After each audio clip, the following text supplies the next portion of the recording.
good morning and welcome to the Celebration Space. My name is Kaylee Phelps and today we are talking about the worst way to manage teams. So I wanted to talk about this mostly because I think a lot of people, I follow a lot of different news outlets, specifically on LinkedIn, talking about how a lot of teams are burning out. And I've been talking to a lot of colleagues and different people in different areas of, different industries who are in management positions, and the difficulties of work from home, the difficulties of the added stress of the election, the added stress of different distractions, and all of these different things culminating in making life more difficult, especially as we don't have these natural boundaries or this in-person contact with our teams. So I wanted to talk about this because it is something very near and dear to my heart. Just for a little bit of background on me, I became a manager when I was 25. And I managed a team for about 6 months of 4 women who were all pretty similar. It was when I was working for a tech startup group that worked with nonprofits on their virtual event fundraising. So it was really, I was still managing a half load of clients and managing a team of 4 women. And then it switched over. For the next 6 months of my management there, I was managing 8 people, very different personality types, 7 women and 1 man of varying levels. In my previous team with 4 women, it was 2 people who were a little bit more ahead of the game and 2 people who were brand new and needed more hand-holding. And then when I had 8 personalities that I was working with, it was very, very different. And then from there, I went into an operations role where I was managing over 100 different personalities across the Midwest. And so virtual management was not something new to me. I'm based in Atlanta. My managers have mostly been based in Chicago and New York, and my team members have been based in Atlanta, Chicago, Austin, Texas, and New York. So this is something that's not too far from my realm, and it is something that once I was managing over 100 people who were on a part-time basis, I also inherited those personalities after a merger. So they came from 3 different companies, and being a middle manager is something that is very difficult, mostly because you're not necessarily in, to quote Hamilton, the room where it happened and where decisions are made, but you are responsible for dictating them out to your teams and making KPIs, key performance indicators, very clear, and also continuing to put out fires on a very low level before they escalate to going to higher management. So that is a little bit of the background of where I come from. So I am 28 now. I've been managing different people for over 3 years now, from full-time employees and teams of varying levels, and then part-time employees, and then also in my most recent position, I was managing interns, which is also a whole different game, and educational level. So that is where I'm coming from, and the reason that I wanted to talk about this again is because I know a lot of teams are struggling, and I hope that I can provide a little bit of insight to some things that really helped me as a young new manager, and things that I have carried into my adult life and starting my own business. So I wanted to start by saying the reason that there is a worst way to manage people is because you should never manage everyone on your team in the same way. So I don't want to get that messed up, because you should always have key performance indicators, KPIs, the same across your team and across people in the same position. They should be performing at the same level. You should always have those same KPIs, and you should always be checking in and having accountability with everyone that you're working with and that is reporting to you. The reason that there is a worst way is because the way that you're going to connect with these people, understand their specific challenges and struggles based on their background, and also the way that you're checking in is going to be very different. So when I became a manager at 25, there was no management, training. So I read this book that I want to show y'all that I think is huge no matter where you are in management, whether you've been doing it for 5 years, 10 years, 20 years. It's called Radical Candor. It's by Kim Scott. She is incredible, and one of the things that really helped me is that she has something where it's Radical Candor is basically there's 4 management types, and you can either, it's on a scale of caring personally and challenging directly. So you can see right here, I write in my books, so that you can either have ruinous empathy, manipulative, what is that? Manipulative insincerity, obnoxious aggression, or radical candor. So that's why there's not one way to manage everyone on your team, because how you connect with them and how you care personally about people is going to look different, and it's going to take a lot of effort to kind of break down those walls. When I was managing 8 different people across the spectrum that had been working for the company from 3 months to 4 years, it was very difficult to be able to manage how I'm going to connect with these people and how I'm going to keep them accountable based on the KPIs that they were all, being the report card that they were all being judged against. But connecting with them and getting to know their challenges was very different based on their personalities, because some of them in our weekly one-on-ones, which were all virtual, by the way, so like I said, this is very similar to the world that I've been in this whole time. But when I was on these virtual one-on-ones, I had one employee who we would get on the call and he would say, well, I have this client doing this, and I have this client doing that, and I have all of these emails, and I have all of these clients, and I can't do any of this, and this is a challenge here, and this is a challenge here. And then on the flip side, I would have another employee who would say, yeah, everything's good. Everything's fine. So it was really figuring out how I could care personally and get to know these different personalities to then be able to challenge them directly on the same KPIs that they were all working toward and that we were working toward as a team, because we were also judged as a team as account managers working with our clients. So another thing that I think is really important and that I've already touched on is that accountability piece, where some people have teams that they are managing, but they never check in with them. So you're never going to be able to care personally and challenge directly if you don't know the person that you're managing.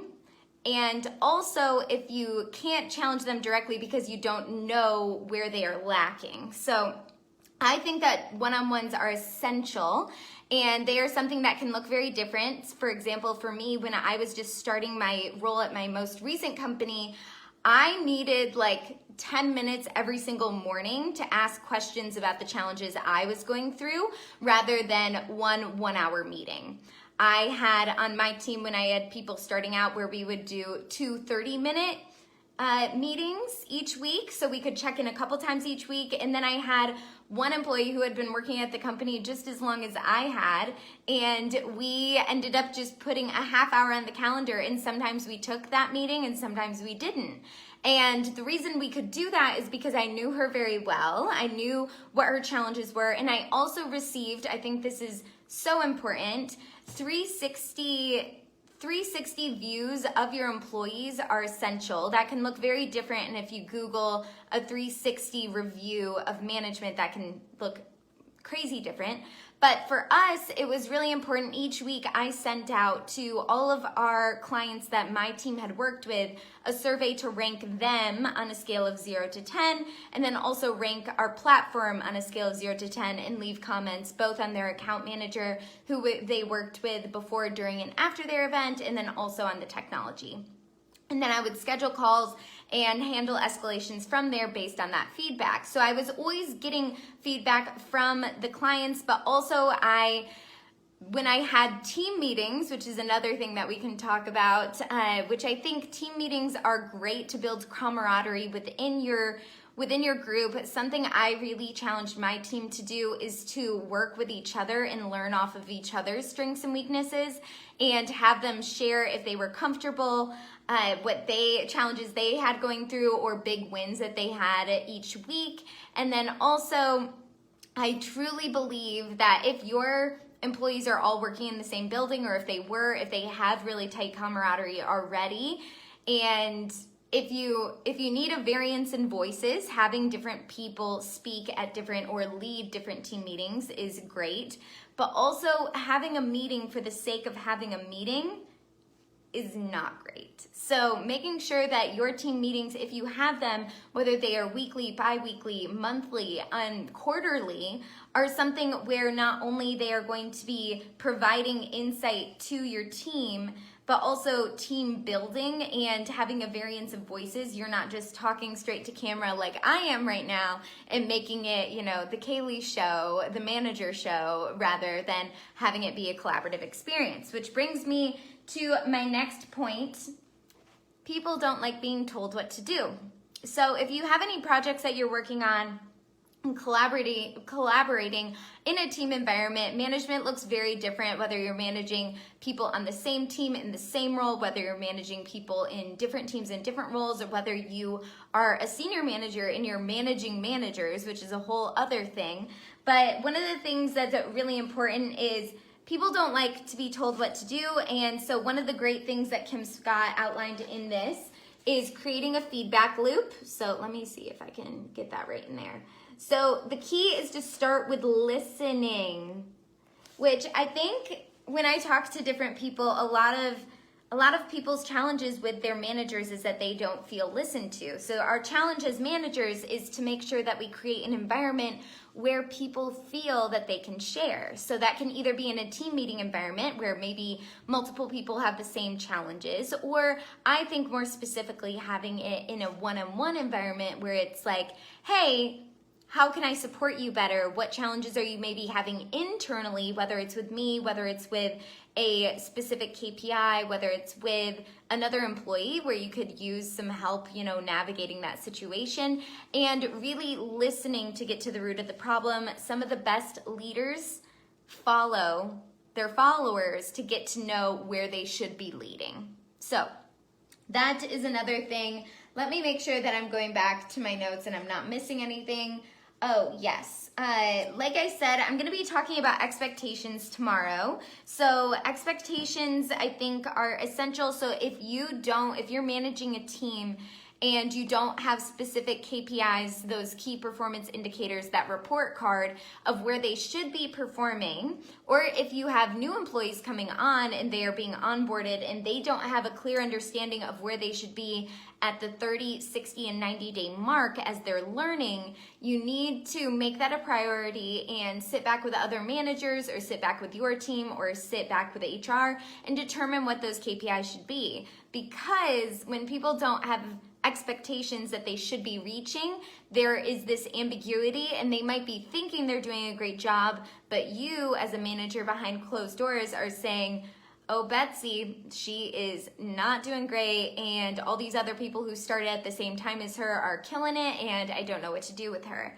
So being really clear and, again, knowing, supporting personally, caring personally, and challenging directly, and saying, hey, these are the key performance indicators and the places that you're doing really great, but these are the places where, because I really care about you and because I want to see you make it through your 90-day mark and, get those benefits that you don't get until you're with a company for 90 days, I want you to really focus in on this area. I want you to call me if you need support in this area. I want to be able to support you however I can and make sure that you are really internalizing what this means. So I think for those who aren't getting it, putting them on a performance improvement plan, a PIP, is something that's essential to make sure that nobody's bombarded and nobody gets fired without knowing why they are being fired. I mean, right now we are in a crazy economic state with the global pandemic and the global health crisis. So there are going to be situations right now, which is an exception to our normal reality, when you might need to let people go and let them go on their way because your company can no longer support them. But what you can do as a manager who cares cares personally and challenges directly is that you can write them a really glowing recommendation letter. You can let them know where they made huge differences. You can download data where they made a huge difference in your company and arm that with that information to go into the job hunt so that they feel more confident. Because I'll tell you what, as someone who lost my job in March over nothing that of my own faults, it is something that will challenge your identity, and it is something that will challenge your confidence no matter where you are in your career. So that is another thing that I really highly recommend. That is really kind of the nuts and bolts of why I think there is not one way to manage a team. You should be managing different people individually and really getting to know their needs, making sure that they know what the expectations of them are, and making sure that they are accountable and that they have a resource and a place where they can have a feedback loop and a conversation with you. Even if it's going to hurt your ego, it's going to make you a better manager to hear and do 360 reviews, not only from their perspective, from their peers, from their clients, and from your perspective of how they're doing, but also a 360 view of yourself to understand how your manager views you and how your employees, your clients, or any other clients that you're working with, how they view you, and not only your hard skills, but your soft skills, that communication, that listening, that reasoning, all of those things. So that is what I have for you today. I hope that this might be helpful